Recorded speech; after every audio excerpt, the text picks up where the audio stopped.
Hey, what's up, everybody? This is Iron Sharpens Iron. I'm Matt, and today I have a challenge for you. And that challenge is simply to awaken your dreamer. Now, you're probably thinking, what are you even talking about? But let me ask you a question. Have you ever seen the movie Groundhog Day with Bill Murray? It's a really funny movie. If you haven't seen it, you should go watch it. But the gist of the movie is that Bill Murray plays a news anchor, and one of Bill Murray's assignments is he has to go to Punxsutawney, Pennsylvania to report on the news story of the groundhog, Punxsutawney Phil. Now, Bill Murray's character is kind of like the big city, big shot type of guy, doesn't like small towns, feels trapped in this small town, can't wait to get this assignment over. And you get the sense that the assignment's kind of below him, and he's not really living up to his own potential or what he thinks he should be doing. Which is kind of like us in a lot of ways, right?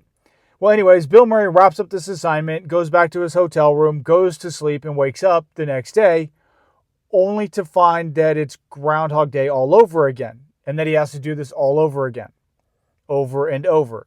Does this sound familiar? Were you living in the Groundhog Day, the same thing over and over and over? Well, over the course of the movie, he eventually figures out that he can do whatever he wants. He starts with a clean slate every day. And that's a pretty kind of interesting and important message, but we're not getting into that in this video. Eventually, Bill Murray snaps out of it and he goes on to live his life. But how many of us live that Groundhog Day existence, doing the same thing every single day without really thinking about it? We get up, we go to work, we come home, we, maybe help the kids with homework, get dinner ready, go to bed, wake up, go to work, come home, go to bed, wake up, go to work, come home, go to bed. It's the same thing over and over. And if we're not careful, eventually we're going to wake up months, years, maybe even decades later, and we just look around and go, where has my life gone? See, that was me for a long time. That was me for many, many years at the very end of my career. I started to live on autopilot. I started to drift. And unfortunately, there were some serious problems in my life that I ignored, and they made my world collapse on me. And I don't want that to be you. So I want you to awaken your dreamer. Now, how do you do that? It's very simple. If you could think back to a time, when we were kids, we used our imaginations for everything. Today's kids are probably different because they have tablets and phones and video games and a whole lot of stuff that we didn't necessarily have growing up.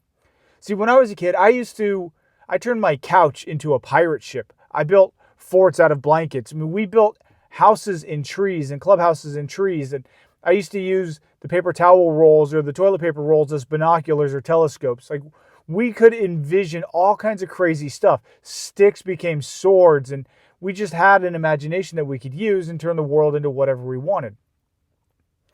But as we get older, we lose that ability. See, it seems like our imaginations start to harden and we get trapped in a mode of thinking. And it can really be summed up with the idea of the consistency bias. Now, the consistency bias basically says that, just because things have been a certain way for so long, we believe they're going to continue to be the same way forever. Like, this is the way it was yesterday, so that's the way it's going to be today. And it was that way yesterday and today, so it's going to be that way tomorrow.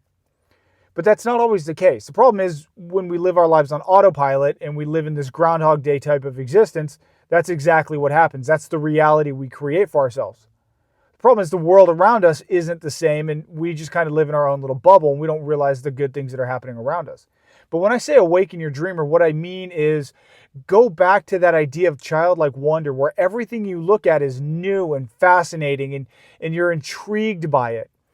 And if something is the same today that it was yesterday, maybe ask yourself why. Instead of just accepting that that's the way it is, ask yourself why. More importantly, ask yourself, is that the way you want it?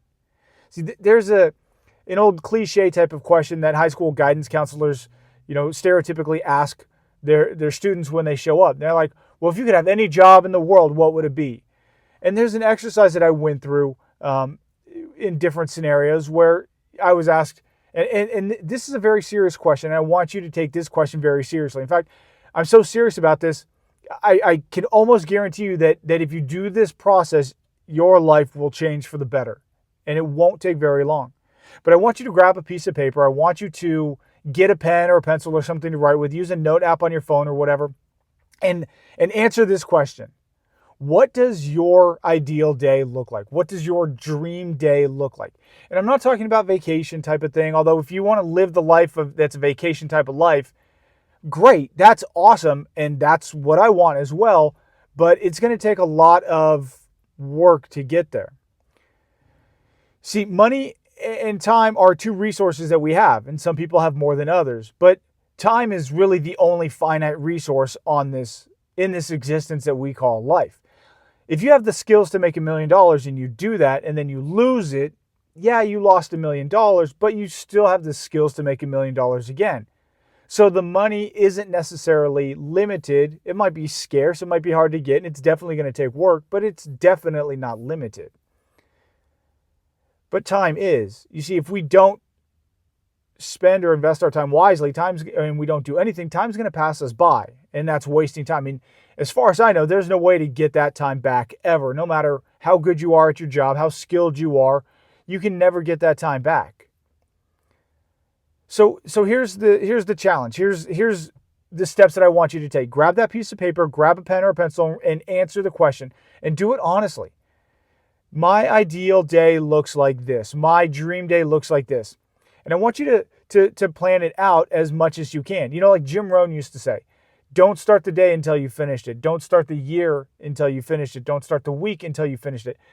And what he's getting at is don't start, going through the motions of the day until you've planned out exactly what it is. Because Jim understood the essence of time. Jim understood the finite nature of time. And he wanted to maximize his time on this earth. And I think he did a very good job of that. But on this paper, I want you to write down what your ideal day looks like. But specifically, write down what time do you get up? What time do you eat breakfast? What time do you leave for work? How long do you spend doing that work or that job that you have? Also include things like lunch and breaks, because that's very important. But more important is to include self-care types of activities as well. Do you take time out of the day to take care of your own physical and mental health well-being? Do you go to the gym? Do you do yoga? Do you go for a walk, a run, a bike ride, a hike, something? Do you socialize with friends? And write those times down. How long do you spend doing it? Because if you don't create a space for it on your schedule, guess what? You're not going to do it. The idea of I'll do it later never comes. So that simple exercise of being serious and intentional about the idea of writing out what your ideal day looks like will help you start to envision this reality. Now, the bigger challenge is this. Is that the day that you're living right now? Is that the existence you have right now? And if it is, that's awesome. And if it's not, why not? What is stopping you from living that daily life? What is stopping you from living that life that you can envision for yourself? Is it money? Is it a lack of planning? Is it a lack of discipline on your part to create that schedule and to stick with it? Is it a lack of boundaries that you have where you tell people, no, I can't do that. I have X, Y, or Z planned already. I'll make time for that. Now, see, all of these ideas of reasons and excuses, the excuses that we come up with of why we can't do certain things or why we can't live the life, the roadblocks and the obstacles, these are things I like to call groundhogs. See, you have to kill that groundhog to get out of that rut. You have to kill that excuse that's keeping you stuck in that rut, in that Groundhog Day type of existence. And once you start seeing this day for yourself, you will automatically start engaging parts of your mind and your brain and in your imagination that haven't been active for a long time. And you will start to slowly take steps to become the type of person that lives that life that you've dreamed for yourself or that you've envisioned for yourself. So it's a two-step process, really, maybe 2.5, right? You have to awaken your dream, or you have to envision what that day is, and then you have to identify the obstacles that are keeping you from it, and then you have to intentionally kill those groundhogs. You have to intentionally get over or around those obstacles and remove them from your life. And I promise you, once you do this, your life will change for the better. Hopefully forever. But it's a continual thing. It's like going to the gym, right? You can't just go to the gym once and suddenly you're a bodybuilder, right? It takes discipline. It takes all kinds of determination day in, day out. And like Jim Rohn says, discipline is the bridge between your goals and your accomplishments. Discipline is the bridge between your goals and your accomplishments. And Jim Rohn was also very fond of the idea that motivation will get you started, but only discipline will get you there. And it's that idea of doing it intentionally over and over again that will break you out of that rut, that will break you out of that Groundhog Day type of existence and carry you to the life that you actually want and deserve for yourself. So that's it. Those are my 2 challenges today. Awaken your dreamer, kill those groundhogs. So until next time, I'm Matt. This is Iron Sharpens Iron. If you could do me a favor, I would greatly appreciate it. If you could hit the like button if you enjoyed this video and found some value in it, that would help me out tremendously. It takes about 2 seconds, and I know you can do it. The other things you could do that would really help me out is to share this video with somebody else that you know is stuck in a rut, or that you want to help motivate, or somebody that you think could help hold you accountable into getting out of the rut that you found yourself in. So hit the like button, hit the share button. If you want to hit the subscribe button, that would be awesome. I would love that. So until next time, again, this is Iron Sharpens Iron. This is Iron Sharpens Iron. I'm Matt. Thank you for watching.